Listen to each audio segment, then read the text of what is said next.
नमस्कार. KTV मराठीच्या कोकण वार्तामध्ये आपलं स्वागत. प्रथम एक नजर आजच्या ठळक घडामोडींवर. जिल्हा नियोजन समितीच्या बैठकीत उजव्या आणि डावीकडे बसलेल्यांनीच पालकमंत्री अनिल परब यांचा काटा काढला. माजी आमदार प्रमोद जठार यांनी केला गौप्यस्फोट. रत्नागिरी जिल्हा नियोजन समितीची बैठक पालकमंत्री नामदार अनिल परब यांच्या अध्यक्षतेखाली कोणत्याही प्रकारचा गाजावाजा न होता शांततेत पडली पार. भाजपनं जन आशीर्वाद यात्रा काढून नागरिकांची दिशाभूल करण्यापेक्षा जनतेला कसं फसवलं याबाबत माफीनामा यात्रा काढावी. राष्ट्रवादीचे प्रदेश सरचिटणीस संजय तटकरे यांनी भाजपच्या यात्रेवर केली कडक टीका. आणि आमदार राजन साळवी यांनी डॉक्टरची पदवी कशी मिळवली याचा माजी आमदार प्रमोद जठार यांनी पत्रकार परिषदेत केला पर्दाफाश. यानंतरच्या बातम्या अल्पशा विश्रांतीनंतर.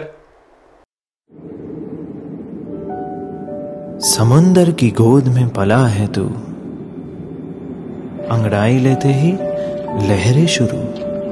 आज यौवन की मस्ती छोड़, ले चलता हूं तुझे एक नए मोड़. आजा तुझे मां पुकारे अब, छेड़ देते हैं बीच से कुछ शरारत हंसी. गले लगा ले उसे ए फकीर, इंतजार कर रहा है तेरा तो. चल दे देते हैं उसे फसल की खूबसूरती तो. आजा तुझे मां पुकारे अब, मीलों आगे चलना है हमें. सिर्फ फसल नहीं, तेरे स्पर्श की चाह में बैठे हैं शहरों में भी कहीं. उनके मुख पे भी लानी है मुस्कान, उन्हें भी देनी है एक नई पहचान. आजा तुझे मां पुकारे अब. फिनोलेक्स पाइप्स पहुंचाए पानी को अपनी मां के पास. आणि आता वळूया सविस्तर वृत्तांताकडे. रत्नागिरी जिल्हा नियोजन समितीच्या बैठकीत पालकमंत्री अनिल परब यांच्या उजव्या आणि डावीकडे बसलेल्यांनीच तो व्हिडिओ व्हायरल करीत त्यांचा काटा काढला असल्याचं खळबळजनक वक्तव्य माजी आमदार तथा जन आशीर्वाद यात्रेचे प्रमुख प्रमोद जठार यांनी केलं आहे. परंतु हा सगळा एकूण कार्यकाळ बघितल्यानंतर लक्षात येतं की हे रत्नागिरीचे SP आणि त्यांची फौज हे अफगाणिस्तानातल्या तालिबानी सैनिकांसारखे वागत होते.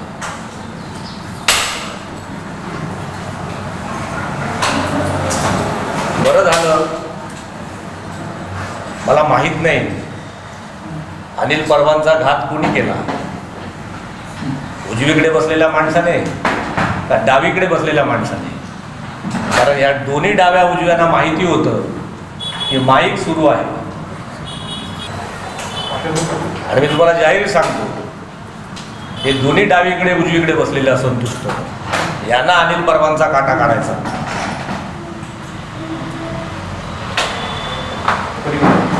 एक इथून आमदार झाले तरी सिंधुदुर्गामध्ये काळ्या पाण्याची शिक्षा असल्यासारखे तिकडे पालकमंत्री म्हणून पाठवले. दुसऱ्यांना पक्षाचा येऊन सुद्धा कुठल्याही मंत्रिपद मिळालं नाही आणि मुंबईचा आणून पालकमंत्री डोक्यावर बसवला. हा राग त्यांच्या डाव्या उजव्याने काढला. रत्नागिरी येथील भाजप कार्यालयात आयोजित पत्रकार परिषदेत बोलताना प्रमोद जठार यांनी दादांच्या अटकेला आमचा विरोध नव्हता तर सिस्टीमला विरोध होता असं सांगून पोलीस प्रशासनावर जबरदस्त प्रहार केला. आमचं तुम्ही करणाऱ्या अटकेला किंवा कुठल्याही न्यायालयीन गोष्टीमध्ये आम्ही कुठल्याही प्रकारचा हस्तक्षेप करणार नाही. न्यायालयाचा पूर्ण आदर करू. आम्हाला तुम्ही चौकीत न्या, तुरुंगात टाका, नाही तर फासावर द्या, कुठेही द्या, परंतु जे काही कागदपत्र आहे त्याची पूर्तता करा आणि आम्ही तुमच्यासोबत येणार नाही. आता त्याच खोलीच्या बाहेर रायगडचे पोलीस असून सुद्धा रायगड जिल्ह्याचे DYSP त्याच वेळेला तिथे उपस्थित होते. ॲडिशनल SP उपस्थित होते. त्यावेळेला त्यांच्या हातात मंत्री महोदयांना ताब्यात घेण्याचे कागदपत्र सुद्धा होते. परंतु शेवटपर्यंत त्यांनी आम्हाला दिले नाही. तुमच्या मीडियाच्या माध्यमातून एका मीडियाच्या तुमच्या कुठल्या मीडियाच्या माध्यमातून टीव्हीवर दिसलं की अशा प्रकारचा कागद त्यांच्या हातात आहे. आम्हाला शेवटपर्यंत दिलं नाही. तिथून त्यांना घेऊन संगमेश्वर पोलीस चौकीमध्ये गेले, पोलीस स्टेशनमध्ये गेले. एक दीड तास त्यांना बाहेर गाडीत बसवलं. मला तुमच्यासमोर एक मुद्दा अधोरेखित करायचा आहे की महाराष्ट्र पोलीस हे अतिरेक्यांना देण्यात येणाऱ्या वागणुकीसारखी वागणूक ही माननीय मंत्री महोदयांना दिली होती की ज्यांना राष्ट्रपती पंतप्रधानांच्या प्रोटोकॉल लिस्टमध्ये केंद्रीय मंत्र्याचा समावेश आहे. त्या मंत्री जेवत असताना तो दरवाजे उघडल्यानंतर तोडू हे सांगण्याची ताकद ह्या SP आणि या सगळ्या पोलिसांमध्ये आली कुठून? जी कुठून आली ती शेवटी आपल्याला कळली की ज्या कारणाने त्या दिवशी DPDC लावली होती की राणे साहेबांची होणारे आढावा बैठक होऊ नये म्हणून DPDC 24 तारखेची लावली होती. दुसऱ्यासाठी खणलेल्या खड्ड्यात अनिल परब स्वतः पडले. केंद्रीय उद्योग मंत्री नारायण राणे यांच्या अटकेची देशाचे पंतप्रधान नरेंद्र मोदी आणि गृहमंत्री अमित शहा यांनी गंभीर दखल घेत फोनवरून चौकशी केली. त्यामुळे या सर्व प्रकरणाची आता CBI चौकशीची आम्ही मागणी केली आहे. अख्ख्या महाराष्ट्रात नव्हे, PMOने याची नोंद घेतलेली आहे. मुद्दाम सांगतो, भारतीय जनता पक्षाने त्या व्हायरल झालेल्या क्लिपची आणि त्या सगळ्या गोष्टीची आणि SPची CBI चौकशी करण्याची मागणी आम्ही केंद्र सरकारकडे केलेली आहे. माननीय अमितजी शहाच नाही तर माननीय पंतप्रधानांनी सुद्धा राणे साहेबांची फोनवरून चौकशी केली. तर मी साक्षीदार आहे. जमावबंदी आणि मनाई आदेश असला तरी त्याची आम्हाला चिंता नाही. 27 ऑगस्ट रोजी रत्नागिरी येथून जनहिताचे विषय घेऊन नारायण राणे यांच्या उपस्थितीत जनआशीर्वाद यात्रा पुन्हा सुरू होणार असल्याचं प्रमोद जठार पत्रकार परिषदेत बोलताना म्हणाले. यात्रा ही 1 दिवसासाठी स्थगित करण्यात आली होती. 27 तारखेला सकाळी 9 वाजल्यापासून रत्नागिरीचा याच रत्नागिरी शहरातून वाजत गाजत मंत्री महोदयांच्या उपस्थितीत धूमधडाक्यात सुरू होईल.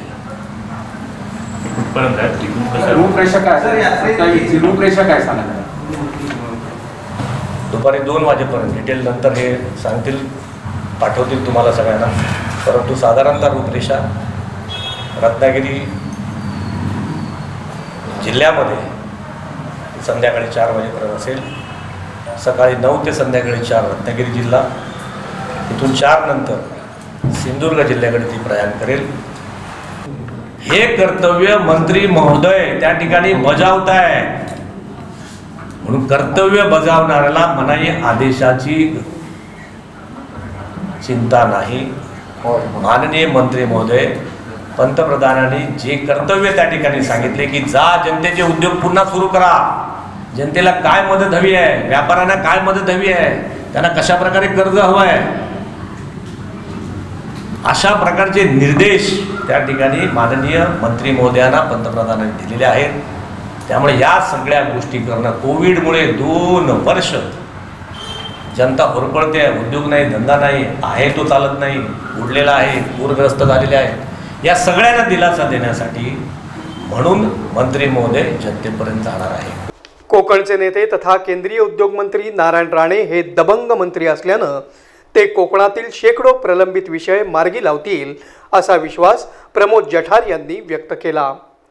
अहो ही यात्रा म्हणजे नुसती काय दर्शन यात्रा नाही आहे. ही कोकणाचा बॅकलॉग 100% पुढच्या 2 वर्षामध्ये जास्तीत जास्त प्रमाणामध्ये याला प्रयत्न करण्याचा असा आमचा दौरा आहे. विकासाला दिशा देण्याचा बॅकलॉग पूर्ण आणि याच्यामध्ये तेच विषय आहेत, बाकी काही विषय नाही. विमानतळाचा विषय आहे, बंदरांचा विषय आहे.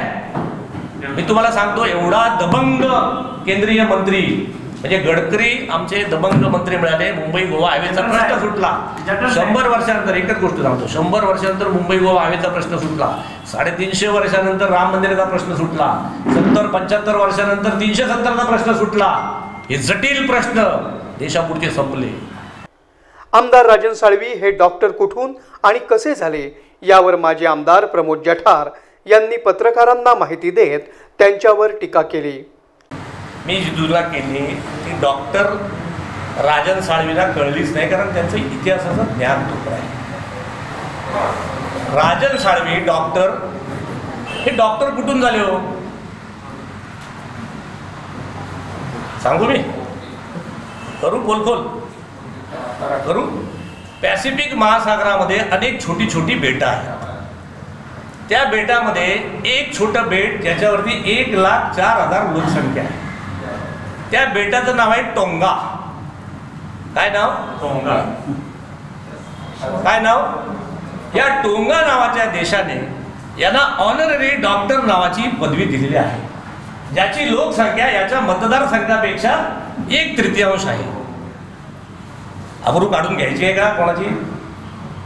म्हणून यांच्या ज्ञानाची मला कीव वाटते की ज्याप्रमाणे दगाफटका करून संभाजी महाराजांची अटक त्या ठिकाणी झाली फंद फितुरीने, तशा प्रकारे पोलिसांच्या फंद फितुरीने नारायणरावने या ठिकाणी अटक करण्यात आली. मी काय सांगितलं, इतिहासाचा दाखला दिलाय. संभाजी महाराजांची अटक झाली, औरंगजेबाचं त्या ठिकाणचं असलेलं जे काही सरकार होतं, मोगलशाही होती, तिचं थडगं झालं महाराष्ट्रात.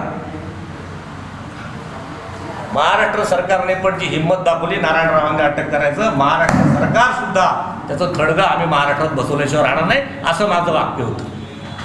त्यामुळे राजन साळवींना सांगा, टोंगामधली डॉक्टरशी घेण्यापेक्षा जर तुम्ही राजापूरच्या तुमच्या मतदारसंघात बघितलं असतं तर फार मोठा भोंगा वाजला असता.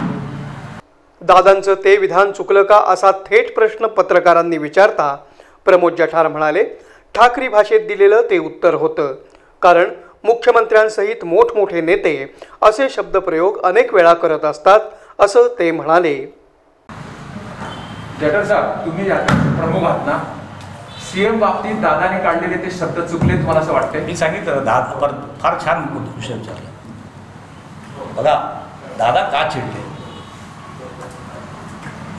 माननीय नारायणराव हे 40 वर्ष बाळासाहेबांच्या पठडीत तयार झाले. आता ते शिवसेना मानत नाही मानत. आता मगाशी एक महिला शिवसेनेच्या प्रवक्ता माझ्यावर एका चॅनलवर होते. मी त्यांना एकच प्रश्न विचारला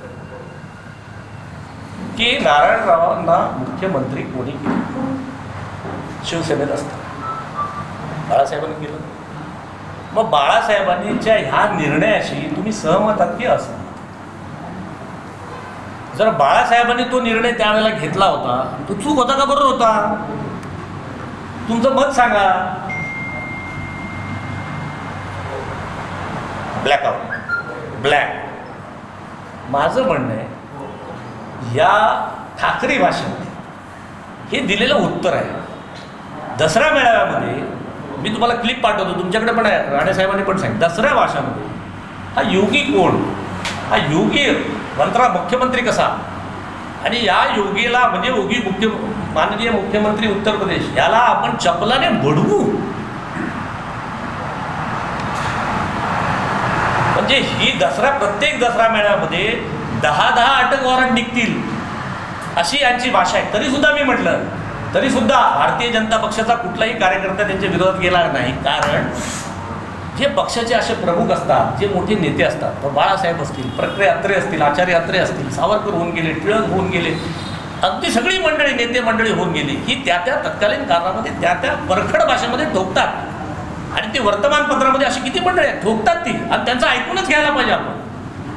खासदार विनायक राऊत हे मुंबई गोवा महामार्गावरील टोल माफ करण्याऐवजी टोल नाक्याचं कंत्राट आपल्या मुलाला मिळावं म्हणून केंद्रीय मंत्री नितीन गडकरी यांना भेटतात असा गौप्यस्फोट करून माजी आमदार प्रमोद जठार यांनी राऊतांवर हल्ला चढवला.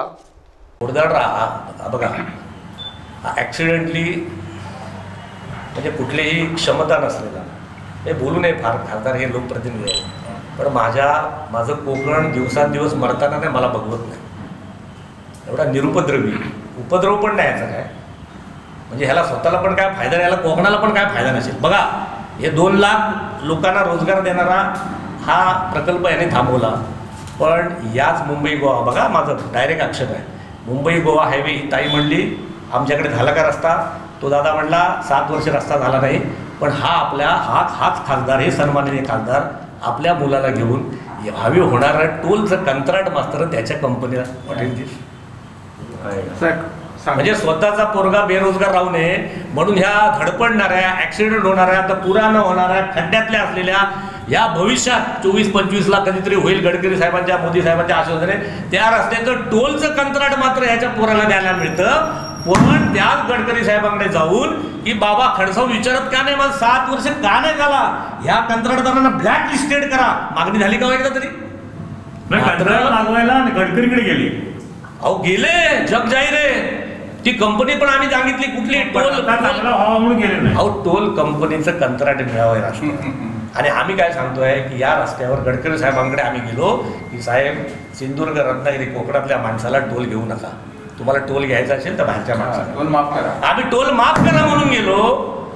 आणि हे खासदार महोदय स्वतःच्या पोराला टोलचं कंत्राट द्यावं घेऊन गेलो.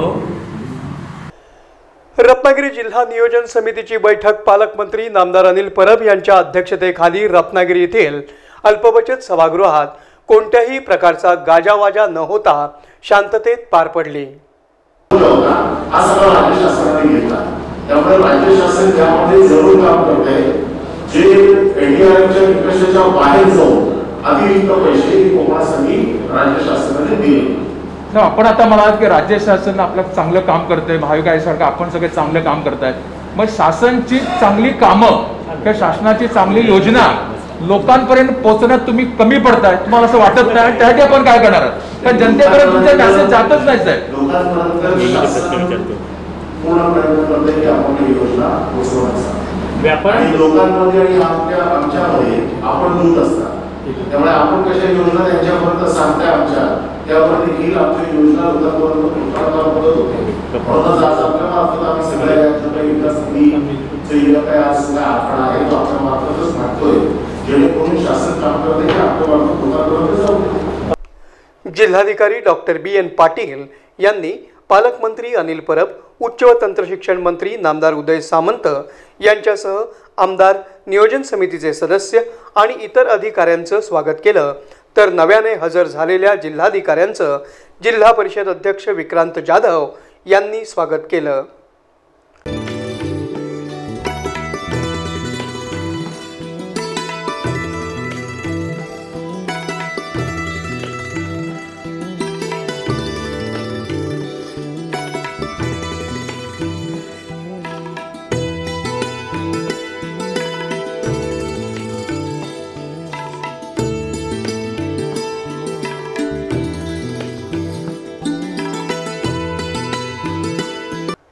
जिल्हा नियोजन समितीच्या बैठकीनंतर पत्रकार परिषदेत बोलताना पालकमंत्री नामदार अनिल परब यांनी बैठकीत झालेल्या निर्णयांची सविस्तर माहिती दिली. यामध्ये ज्या गोष्टी DPC मधल्या आहेत यांची मंजुरी देण्याचे आदेश मी जिल्हाधिकाऱ्यांना दिले आहेत. ज्या शासन स्तरावरती आहेत, जसं आपण सांगितलं काही शासन स्तरावर घ्यायचं आहे, या शासन स्तरावरती निधीचा पाठपुरावा चालू आहे. मी स्वतः पालकमंत्री म्हणून त्याचा पाठपुरावा करतोय. परंतु तातडीच्या सूचना अशा बैठकीत द्या झाल्या आहेत की DPCच्या माध्यमातून आपल्या खेळमध्ये ज्या गोष्टी ज्याला मंजुरी देणं शक्य आहे अशा गोष्टींची यादी आपण आणि त्या लोकांना पैसे त्याचे मिळाले पाहिजे अशा प्रकारचा आवाज शासनाला पाठवला आहे. आणि मी आपल्याला आज की त्या लोकांना पैसे मिळतील. याच्या हलगर्जीपणाचा विषय नाही, याचा विषय असा आहे की त्याला त्या अपघात म्हणजे जो काही या महाअतिवृष्टीच्या तडाख्यामध्ये जे सापडले त्याचा दुर्दैवी मृत्यू झाला, अशा लोकांना जी निधी शासनातर्फे दिली गेली तो निधी त्यांना मिळाला पाहिजे असा प्रकारचा आम्हाला शासनाला वाटतंय.